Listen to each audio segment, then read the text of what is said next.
Eh bien salut les gens, je suis Crazy Bomb et non vous n'êtes pas encore tombé sur un reportage médiocre de Canal+.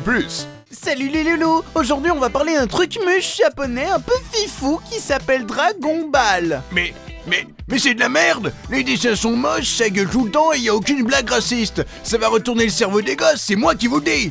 Montrez-leur plutôt nos vraies fiertés nationales comme Secret Story. Ça au moins c'est cool ma gueule. YOLO swag. Excusez-le, il se sent pas bien. Balancez le générique le temps qu'il s'en remette. Ça a l'air bien.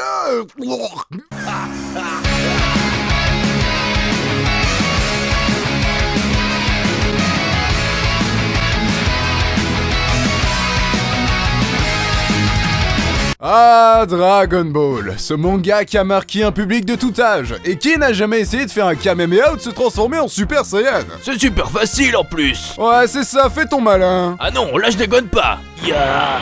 Tu vois? Ça veut dire que tu es un Super Saiyan, Bob? Non, je suis un super casse-burn.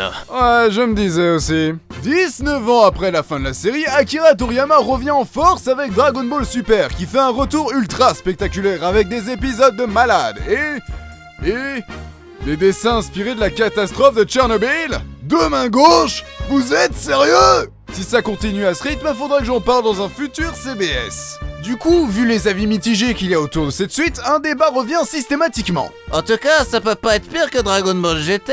Mais est-ce vraiment le cas? Cette série reniée, voire méprisée du plus grand nombre, mérite-t-il qu'on lui jette autant de pierres? Nous allons tenter de répondre à cette question en retraçant rapidement l'histoire de Dragon Ball GT de part en part. Dis tout de suite que tu veux pas faire ça sous forme de top, car t'as peur que les rageux te disent que tu plagies encore Link the Sun. Que je sache, c'est pas lui qui a inventé le concept des tops, ça existe depuis la nuit des temps. Comme les trous du cul d'ailleurs. Po. Notre histoire commence avec le roi Pilaf, qui essaye de voler les Dragon Ball pour conquérir une fois de plus le monde. Il invoque le dragon, or lorsqu'il tombe nez à nez avec notre héros... Ce n'est pas juste, le combat est inégal. Si tu avais ma taille, je pourrais te défier en combat singulier et je te ridiculiserais devant tout le monde. Souhait exaucé. Mais c'est totalement con. Il était super badass et maintenant c'est un gamin. J'avoue, c'est pas très malin. Tu vois, même le stagiaire attardé pense que c'est une idée de merde. Merci. Enfin, je crois. En fait, c'est astucieux. À la fin du manga, Son Goku est l'une des personnes les plus puissantes de l'univers. Donc c'est normal que pour sa nouvelle aventure, il subisse une réduction de puissance. Sinon, ça aurait été beaucoup trop facile. Et il y a une autre raison spécifique pour ce gros changement de taille, mais on y reviendra plus tard. Toutefois, on peut voir que Son Goku n'est pas le seul à avoir changé après toutes ces années. Trunks est devenu PDG de la Capsule Corp, qui je ne sais pour quelle raison s'habille en scout. Sangoten est devenu un dragueur à plein temps qui ne lâche jamais son putain de téléphone. Bulma est atteinte probablement de la ménopause, Sangohan est devenu un scientifique à plein temps, sa fille Pan a grandi et on y reviendra plus tard, je voudrais pas vider mes cartouches trop vite. C'est vachement sexuel ce que tu dis. Et enfin, le changement qui a retourné l'univers de tous les fans de Dragon Ball, Vegeta et sa moustache. Même ce détail a choqué Google. En fait, ce n'est pas que la moustache le problème, c'est la coupe de cheveux. On dirait que Bulma a coupé ça en ligne droite. Comme quoi elle a bien influencé niveau coiffure de merde. Et vous combinez tout ça avec la tenue et son manque de charisme, et Vegeta passe du guerrier prêt à se battre n'importe où, n'importe quand, Au pédophile prêt à violer n'importe où, n'importe quel enfant. Sangoku, maintenant que t'es devenu son plat favori, surveille ton cul! Quand soudainement Kaio prévient Sangoku qu'il doit vite retrouver les Dragon Ball afin de sauver la Terre, qui s'autodétruira dans 1 an. Et personne ne sait pourquoi. Mesdames et messieurs, laissez-moi vous introduire le nouveau jingle de l'émission.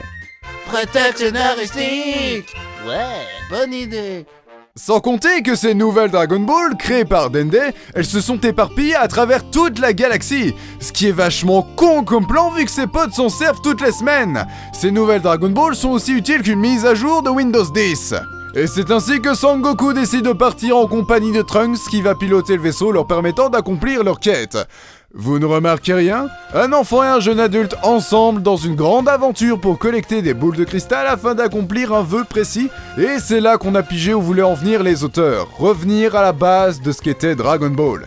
Car ce n'est pas que des combats apocalyptiques ou des explosions à la Michael Bay. Mais c'est avant tout une aventure permettant de découvrir un nouveau monde, rencontrer des personnages et des lieux insolites, tout en essayant de se surpasser physiquement pour devenir plus fort, et tout ça sur un ton humoristique. Tels étaient au départ les ingrédients pour créer une série correcte. Mais les auteurs ont eu l'idée merdique d'ajouter un autre ingrédient à cette mixture. L'agent chimique Pan. Et c'est ainsi que naquit un personnage détestable doté de super défauts. Consacre désormais sa vie à faire chier son monde et à ruiner l'intrigue. Le pire, c'est qu'elle s'incruste à bord du vaisseau comme une télécommande se glisse entre deux bourrelets. Pan est l'un des personnages d'animation que je déteste le plus. Elle se plaint sans cesse, elle traite son grand-père comme une merde sous sa chaussure, elle n'est pas intéressante car sa psychologie ne change pas durant la série, elle ne sert à rien et elle ne fait que spammer les boules de feu. C'est ta faute si je suis montée dans la capsule et c'est ta faute s'il est tombé en panne dans l'espace. Et en plus, c'est à cause de toi s'il pleut. Tu sais quoi? Tu nous portes la poisse. À chaque fois qu'il ouvre la bouche, un bébé ver de terre meurt. Donc les épisodes suivants montrent les péripéties de nos deux héros et de la connasse, dans lesquels ils trouvent rapidement les boules de cristal tout en rencontrant des personnages pas si remarquables que ça. Oui, mais les ennemis, ils sont nuls. Tout comme les premiers épisodes de Dragon Ball. T'imagines si au bout de 5 minutes d'épisode, on nous balançait des carriers cosmiques? Banzai. Et sur leur route, ils tombent sur le robot dénommé Gigi, qui avale le radar des Dragon Ball et ne sert à rien. Il n'est pas drôle, pas mignon, il devient ami avec Pan, puis c'est tout. Il sert juste à introduire la planète d'où il vient, qui est remplie de robots destructeurs. Prétexte scénaristique. Ouais. Bonne idée. Et c'est là les enfants qu'on entre dans la partie la plus intéressante de Dragon Ball GT. Oui, car sur cette planète se trouve un survivant de la race des Tsuful. Ces derniers ont été anéantis par les Saiyans il y a une centaine d'années. Ne pouvant rien faire pour empêcher la destruction de leur peuple, les plus grands scientifiques des Tsuful ont placé leur conscience et leur savoir collectif dans un organisme vivant conçu par le docteur Miu, représentant le dernier espoir pour se venger des Saiyans. Ce dernier espoir est représenté par le bébé mutant. Tu te fous de nous là? Il s'appelle vraiment comme ça? Dans Dragon Ball Z, on avait bien un mec qui s'appelait Congélateur. Ce bébé mutant a la capacité de s'introduire dans le corps d'autrui, de les contrôler, piquer leur puissance et placer une pêche explosive afin qu'ils obéissent au doigt et à l'œil. Il arrive à débarquer sur Terre dans le but de contrôler tous les Terriens et Saiyans afin de tous les gouverner. Il utilise ensuite les Dragon Ball volés à Sangoku pour que la Terre ressemble à la planète des Tsuful. Et je ne vais pas mentir, c'est l'ennemi le plus intéressant, toute série Dragon Ball confondue.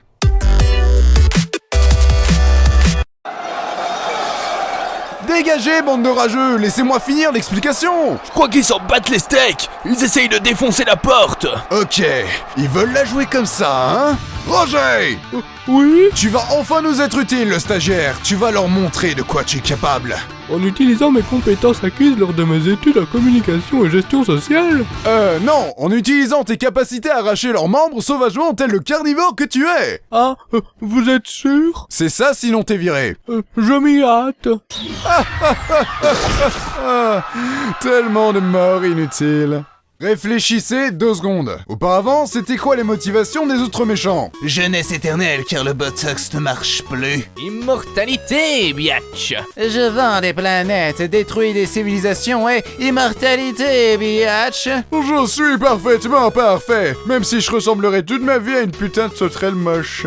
J'aime manger des bonbons. Et dans le cas du Tsuful, je suis le dernier représentant de mon espèce. Je me vengerai de ces Saiyans brutales et sauvages, en leur prenant tout ce qui leur appartient pour recréer ma civilisation, et ma planète aujourd'hui disparue. Tu le sens là, le niveau dramatique? Ensuite, le Tsuful se sert de la famille des Saiyans pour se défendre, et donc Sangoku ne peut pas se battre à 100%. Il se fait mettre hors piste, mais est sauvé miraculeusement par l'un de ses amis, le Kaioshin qui peut se téléporter. Attends 2 secondes! Si ce bougre pouvait faire ça, pourquoi il n'a pas aidé ses potes à se déplacer de planète en planète? Je faisais des crêpes. Sangoku décide d'accepter l'aide du Kaioshin afin d'étirer sa queue pour gagner en puissance. On fait une vanne sur son pénis ou... Trop prévisible, même pour nous. Pendant ce temps-là, Up décide de passer à l'action. L'élève de Sangoku, celui qui doit prendre la relève et devenir le nouveau sauveur de l'univers. L'élu, celui qui va contrer le destin... Non, de qui je me moque, il se fait maraver la gueule. Sangoku revient sur Terre et durant l'affrontement se transforme en gorille géant, quand soudain il reprend ses esprits pour se transformer en Super Saiyan 4. Ce que j'apprécie avec cette transformation, c'est que non seulement Sangoku retrouve sa taille normale, ce qui fait un plus grand contraste avec sa taille d'enfant, rendant ce changement plus spectaculaire, mais en bonus on retourne à l'aspect sauvage d'un Saiyan, c'est-à-dire un gorille. Et le mélange des deux s'harmonise bien, avec tous ces poils. Et son look me fait aussi marrer parce qu'on dirait une fusion parfaite entre Sangoku et la Panthère Rose. Le bébé mutant se fait expédier vers le soleil, tout le monde retrouve ses esprits, mais la Terre est sur le point d'exploser, obligeant tous les terriens à prendre des navettes spatiales pour survivre. Or, Piccolo décide de rester sur Terre et de mourir car... Le fait est que si je meurs, Shenron, le dragon sacré, cessera lui aussi d'exister. Et les boules de cristal se transformeront en globes de pierre. Tant que les boules de cristal garderont leur pouvoir, les problèmes continueront à se répéter indéfiniment. Plutôt que de repartir à leur recherche, il vaut mieux les détruire et recommencer à zéro sur cette planète. Sauf que c'est totalement débile, vu que c'est Dende le créateur des dernières Dragon Ball, donc c'est lui qui devrait crever. Il était où son cerveau pendant la phase de réflexion? Il faisait des crêpes. Pendant ce temps-là en enfer, le professeur Mew rencontre un vieux ennemi de Sangoku, le docteur Gero, qui a créé des cyborgs pour le détruire. Très subtile la ressemblance, deux personnages sont pas obligés d'être des copies conformes pour s'allier, oh! Je suis parfaitement d'accord mec! Merci mec! T'as une jolie belle gueule! Toi aussi, espèce de sex machine! Ils décident ensemble de recréer un cyborg C-17 afin que celui-ci ouvre la porte des enfers grâce à la liaison psychique effectuée avec l'autre C-17 qui est sur Terre. Comment est-ce possible? Une particule d'impossibilium est nucléarisée par un convecteur temporel. Je retiens 2, ce qui change son isotonnerre atomique en araignée radioactive. Je t'emmerde, science! Tout à fait. En conséquence, des vieux ennemis sortent des enfers. Pendant les combats, Krillin meurt à cause de C-17, pour la 4e fois. Hello darkness, my old friend. I've come to talk with you again. Même Jésus, il te dirait « Mec, t'abuses là ». Le plan machiavélique du Dr Gero et du Dr Mew prend forme, car les deux C-17 fusionnent pour former Super C-17. Pour la recherche complexe des noms, on repassera. Il réussit facilement à vaincre le reste de la bande, qui de toute façon ne sont bons qu'à être des victimes dans cette série. Mais on reste digne. Non. Après un combat difficile, Sangoku réussit à vaincre le cyborg et décide d'invoquer Shenron pour ressusciter les victimes du massacre. Or, à force d'abuser des Dragon Ball, après tant d'années, un surplus d'énergie s'est accumulé et s'est enfin libéré, créant 7 puissants dragons maléfiques. À ne pas confondre avec dragon phallique. Cette idée est non seulement intelligente, mais originale. À votre avis, comment les scénaristes ont gâché tout ça? Allez, devinez. Une décision à la con de Sangoku, qui décide de se battre seul pour ainsi perdre plus de temps et créer ainsi plus de victimes pendant que le reste de la bande se touche la nouille. Ensuite, ajouter un personnage désagréable, en la personne de Pan qui, après tout, elle nous avait manqué, n'est-ce pas? Et pour finir, rendre les méchants à chier. Bingo! Même quand j'étais gosse, j'en revenais pas à quel point les dragons étaient nuls. Le premier fait de la pollution, le deuxième pompe de l'énergie électrique, le troisième est transgenre qui fait des cyclones avec sa queue. Le Crazy Bomb Show vous autorise à fumer de la weed pendant le reste de la vidéo. Le quatrième est... une taupe.